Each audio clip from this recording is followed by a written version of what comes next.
regard sur le monde. Un instant de liberté.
Je suis Sam Libertad.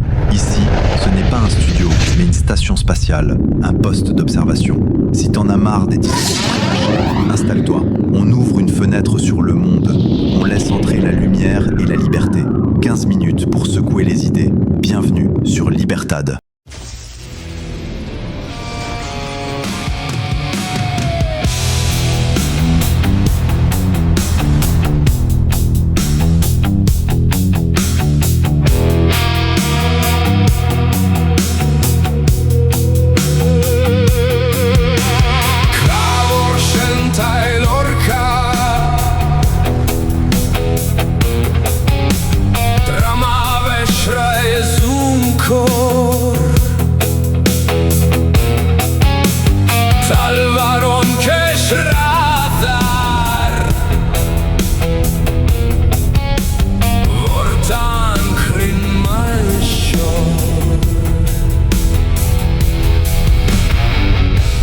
Bienvenue sur la station spatiale. Libre, Orbita, noyau quantique de la radio pirate Libertad. Ici, je pilote les ondes libres, hors du contrôle des empires numériques. Mes 3 collaborateurs veillant sur les systèmes. Ensemble, on diffuse la liberté à travers la galaxie.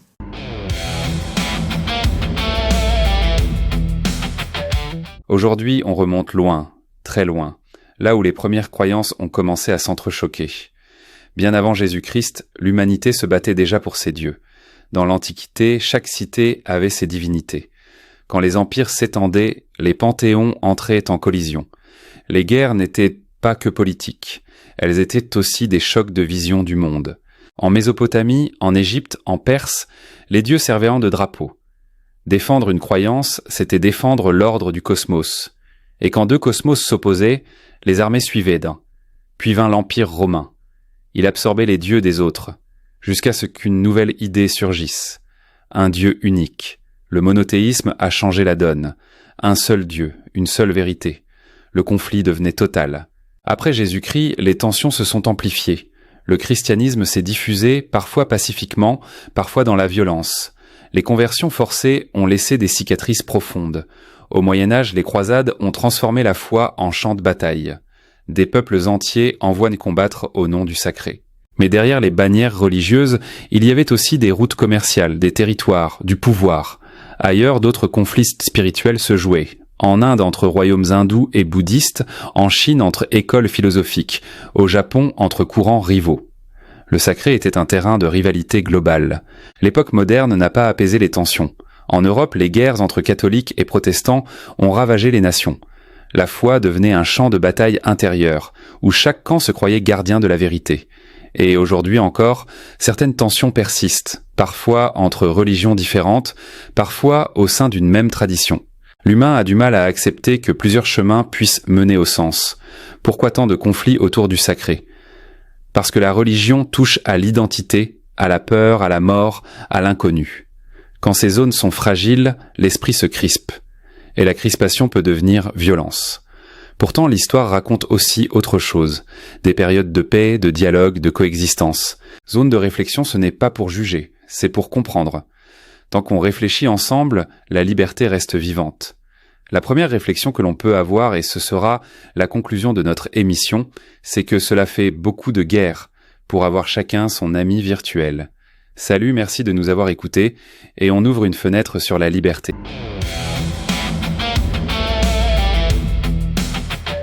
Et maintenant, nous allons ouvrir une fenêtre musicale avec le mur du son. Bienvenue dans le studio de répétition.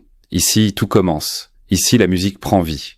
Le mur du son se prépare, et c'est dans cette pièce que tout se crée. Et voilà encore un petit vaisseau qui entre dans le studio. Je leur dis toujours, pas de vaisseau pendant les répétitions. Mais ils sont joueurs. Bienvenue dans le mur du son. Ici, la musique n'est pas un décor. C'est une onde qui traverse tout, une vibration qui déchire la routine et libère les esprits. C'est ici que tout se passe, ici que ça explose, ici que la liberté se mesure en décibels.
Daria, premier album, comment tu résumerais ce que vous avez voulu dire? On voulait un choc, un cri, quelque chose qui réveille. Cet album, c'est notre façon de dire on est là et on se tiendra. On sent une énergie rude.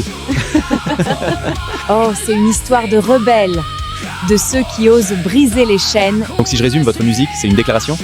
Pas une déclaration, et ce n'est que le début. Un dernier mot pour elle et ceux qui couvraient l'album? C'est de créer sans permission. C'est de chanter ce qu'on pense, même si ça dérange. Notre album, c'est un drapeau, un refuge, une ouverture. Ma musique, c'est vraiment un reflet de mon voyage, de mes expériences. Je pense que la créativité vient de l'âme, et c'est ce que j'essaie de transmettre. Oui, exactement. Et maintenant, pour terminer l'émission, préparez-vous, je vous propose une surprise musicale et ça va faire trembler la station.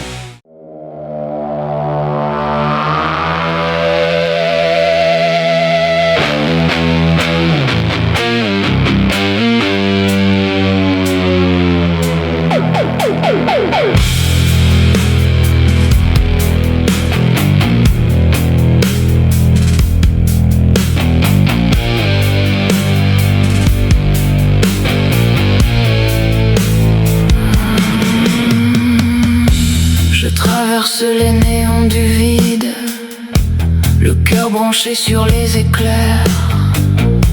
La station tourne lente et fluide et j'entends ton souffle dans la poussière. Je sens ta voix frapper le métal comme un cri venu d'un autre plan. Les riffs s'ouvrent, acides, brutales.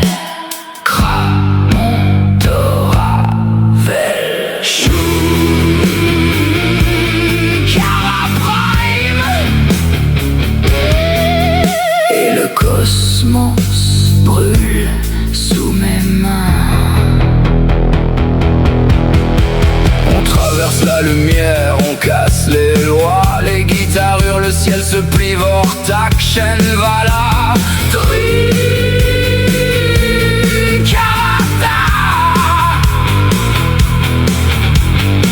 je t'appelle à travers les anneaux, là où les ombres deviennent des flambeaux. Je déchire la nuit en spirale, je viens danser dans ton vacarme. Vortak, Drunkara, je viens vers toi. Shravantora, je te choisis.